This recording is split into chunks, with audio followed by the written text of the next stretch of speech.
graduate student speaker. Onesmo Mushi is a candidate for PhD from the Department of Teaching, Curriculum, and Change in the Warner Graduate School of Education and Human Development.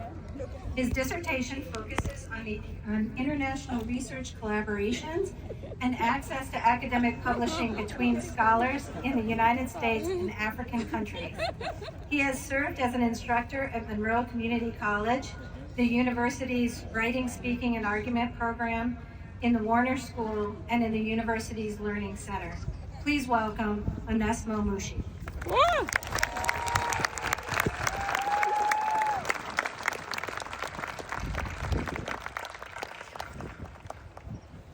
Class of 2026.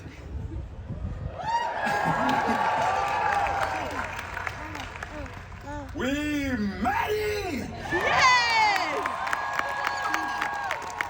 Is that Bubba? Thank you, Professor Sia, for the kind introduction. Thank you, President Mangelsdorf, members of the Board of Trustees, the Office of Graduate Education and Postdoctoral Affairs, and to my wonderful advisor, Dr. Mary Jane Kari, for the opportunity to speak today.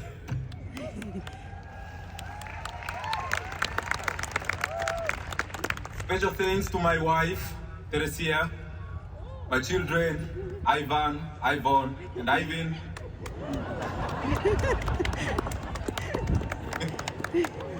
My mother's and Mgamba's family who are watching back in Tanzania. Yay! And everybody who has supported me throughout this journey. Fellow graduates, esteemed faculty, proud parents, distinguished leaders, alumni, and everyone gathered here, greetings. Thank you for joining us.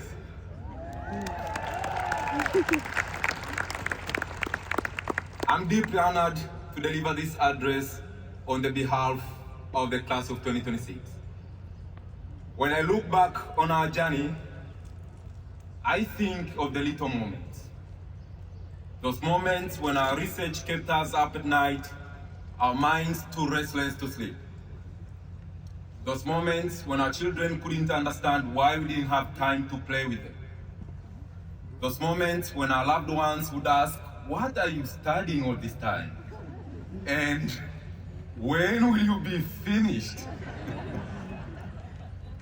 Those moments we felt lost and were ready to give up, even as our advisors said, "You can do it." Those moments we confided in each other, hugged and cried together, encouraging one another to keep our heads up. Well, dear graduates, I have good news for you. Those days are over!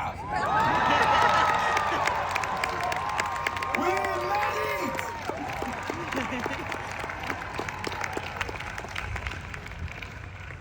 We bent, we crawled, we pushed through the scorching heat, and here we stand, proud and unwavering, ready to conquer life.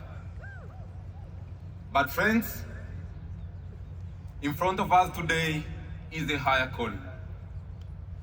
Our success demands that we give back. Let me tell you my story.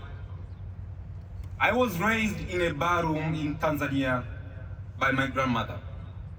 She was a bartender and made my first school shorts from a piece of old police uniforms she begged from one of our regulars.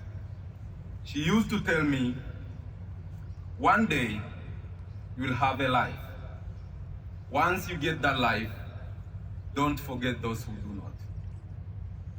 When she died in 1998, I became homeless. I was 9 years old. My dreams took a backseat to simply surviving.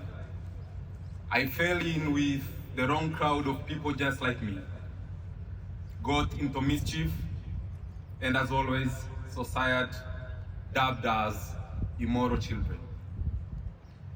But I was eventually saved by a family that stretched out a helping hand to a homeless boy with no future. That hand changed the trajectory of my life.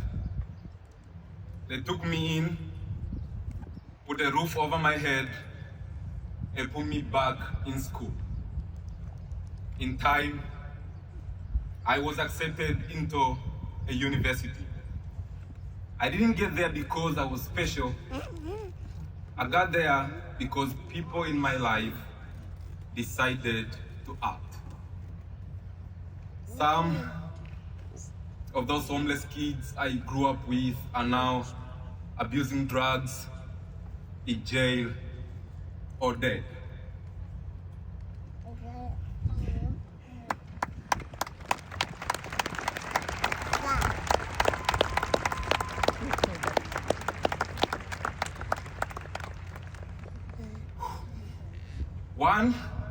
One who lingers in my brain is Leo, a gifted athlete and brilliant artist who could have been anything in this life. And I mean, he could have been a very big thing. One day, visiting home, I saw Leo again.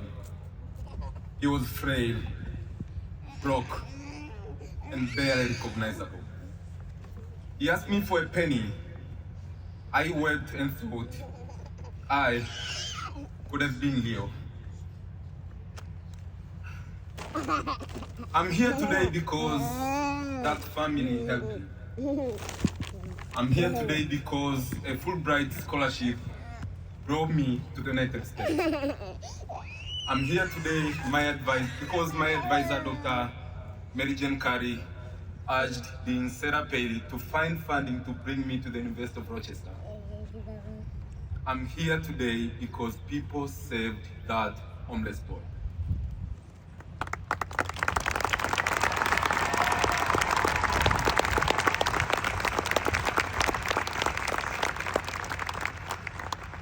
I ask you, class of 2026, to imagine 20 years from now, someone standing on a stage like this and saying to you, thank you for saving my life.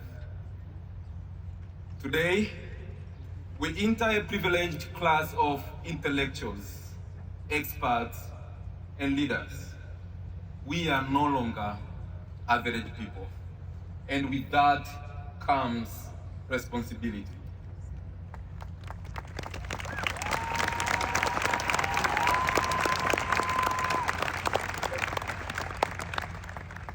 The American novelist and Nobel Prize winner Toni Morrison echoed the words of my grandmother, saying, if you are free, you need to free somebody else.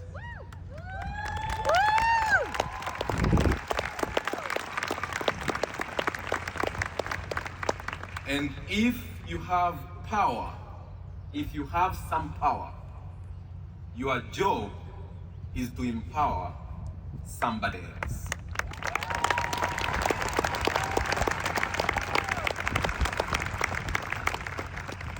Class of 2026, we have had our challenges. But here's one more. Go out there and be somebody's miracle. Thank you very much. May your endeavors be fruitful.